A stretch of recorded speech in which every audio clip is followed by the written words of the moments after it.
Last appraisal లో hike disappoint చేసిందా? మీ friend just company మారి 80% 100% హైక్ కొట్టాడని ఇన్స్టాగ్రామ్ లో స్టోరీ చూసి నేను ఎక్కడో తప్పు చేస్తున్నాను అనిపిస్తుందా? మీ మైండ్ లో రోజు ఇదే క్వశ్చన్ రన్ అవుతుందా? Is this the right time to switch అని చెప్పేసి, ఇప్పుడు స్విచ్ అవ్వాలా లేదా, కొంచెం ఆగాలని చెప్పేసి డిఫరెంట్ థాట్స్ అని మీకు వస్తుంటే ట్రస్ట్ మీ, మీరు రైట్ ప్లేస్ లో ఉన్నారు. మీ డైలమా మొత్తానికి కూడా ఒక క్లారిఫికేషన్ ఇవ్వడానికి ఈ వీడియో అనేది చేయడం జరిగింది. అండ్ ఈ వీడియో చూసిన తర్వాత మీకు క్లియర్ పిక్చర్ అనేది వస్తుంది, ఎలా స్విచ్ అవ్వాలి, ఎప్పుడు స్విచ్ అవ్వాలి, ఇవన్నీ కూడా. సో ఇలాంటి ఇంకా మంచి మంచి టాపిక్స్ నా దగ్గర నుంచి రావాలి అంటే please to subscribe to our channel, because your subscription gives us a lot of motivation.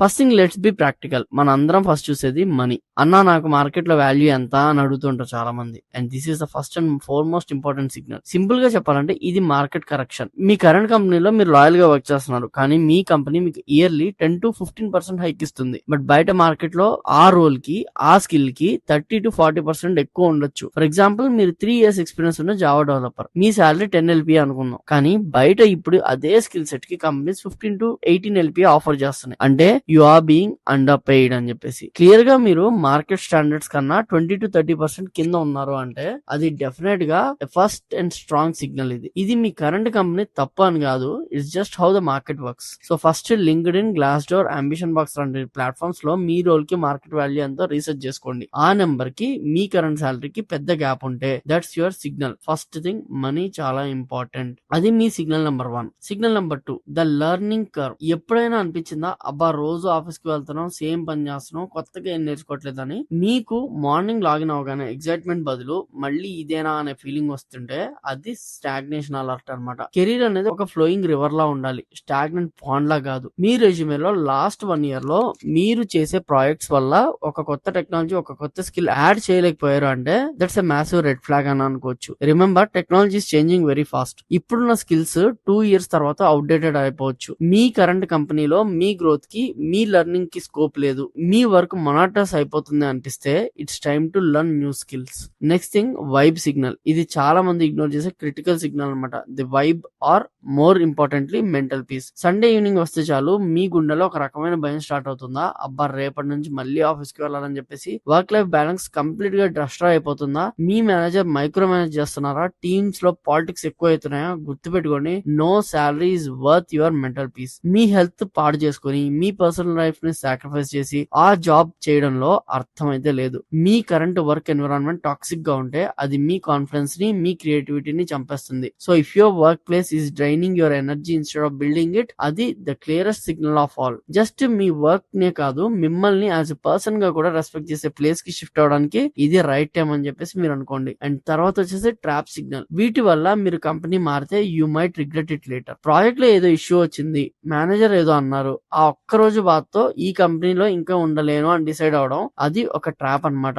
This is a temporary problem, don't make it a permanent decision. Me best friend company మారారు, మీరు కూడా మారాలి అనుకోవడం కూడా తప్పే. వాళ్ళ కెరీర్ పాత్ వేరు, మీ కెరీర్ పాత్ వేరు. Don't just follow the trend. కొన్ని company senior associate, vice president లాంటి ఫ్యాన్సీ టైటిల్స్ ఇస్తాయి, కానీ హైక్ అండ్ వర్క్ క్వాలిటీ ఉండదు. Don't fall for fancy designations alone. ఈ కంపెనీలో జాయిన్ అయితే 6 months లో యూఎస్ పంపుతారు అన్న ప్రామిస్ తో జాయిన్ అవడం, ఇవి కూడా ఎప్పుడు 100% గ్యారంటీ అయితే కాదనమాట. ఈ టెంపరీ ఎమోషన్స్ తో, ఈ ఫాల్స్ ప్రామిసెస్ తో జంప్ చేస్తే మీరు ల్యాండ్ అయ్యే కొత్త కంపెనీ పాత కంపెనీ కంటే వర్స్ట్ గా ఉండొచ్చు. So be very careful. Okay, ఇప్పుడు మనకి కరెక్ట్ రీజన్స్ ఏంటి తెలుసు, రాంగ్ రీజన్స్ ఏంటో కూడా తెలుసు. మరి ఆ పర్ఫెక్ట్ మూమెంట్, ఆ గోల్డెన్ ఆపర్చునిటీ, ఆ ముహూర్తం ఎప్పుడు వస్తుంది? So let's combine everything in our final chapter, golden hand shake. Switch చేయడానికి బెస్ట్ టైం ఎప్పుడు అంటే, మనం అనుకున్న ఫస్ట్ 3 సిగ్నల్స్ లో కనీసం 2 చాలా స్ట్రాంగ్ గా ఉండి మీకు ఒక క్లియర్ గోల్ ఉన్నప్పుడు దాన్నే మనం the golden handshake moment అంటాం అనమాట. Check 1, underpaid. మీరు బాగా రీసెర్చ్ చేసి మీ మార్కెట్ ప్రైస్ కంటే కనీసం 20 to 25% తక్కువ మీరు అండర్ పెయిడ్ లో ఉన్నారు అనిపిస్తే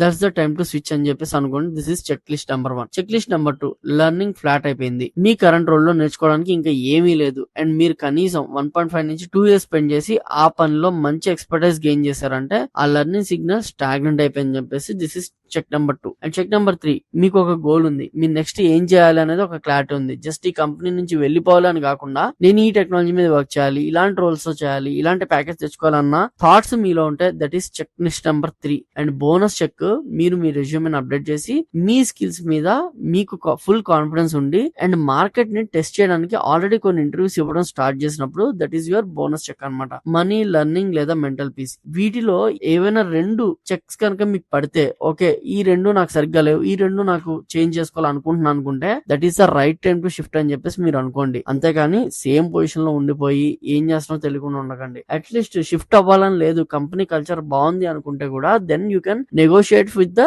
రైట్ మార్కెట్ ప్రైస్ అన్నమాట. మీ మార్కెట్ ప్రైస్ సంబంధించి కరెక్ట్ రేట్ మీ కంపెనీలో మీరు నెగోషియేట్ అయినా చేసుకోండి. చూడండి, జాబ్ స్విచ్ అనేది ఒక రేస్ అయితే కాదు, అది మీ కెరీర్ చెస్ గేమ్ లో ఒక స్ట్రాటజిక్ మూవ్. బ్లైండ్ గా పక్కన వాళ్ళని చూసి మూవ్ అవ్వకండి. ఫస్ట్ మీ బోర్డ్ ని చూడండి, మీ పీసెస్ కరెక్ట్ గా ఉన్నాయా లేదా, మీ పీసెస్ అంటే మీ స్కిల్స్ కరెక్ట్ గా ఉన్నాయా చూసుకోండి. రైట్ టైం కోసం వెయిట్ చేయండి. గుర్తుపెట్టుకోండి, ఆకలి వేసినప్పుడు ఏదో ఒక బిస్కెట్ తిని కడుపు నింపుకోవడం వేరు, మంచి బిర్యానీ కోసం వెయిట్ చేసి ఫుల్ మీల్స్ చేయడం అనేది వేరు. సో కరెక్ట్ గా ప్లాన్ చేయండి. So this is up for today. ఇంకా ఇలాంటి మంచి వీడియోస్ మన సైడ్ నుంచి మీకు కావాలనిపిస్తే please do subscribe to our channel. I'm Krishna, signing off. Jai Hind.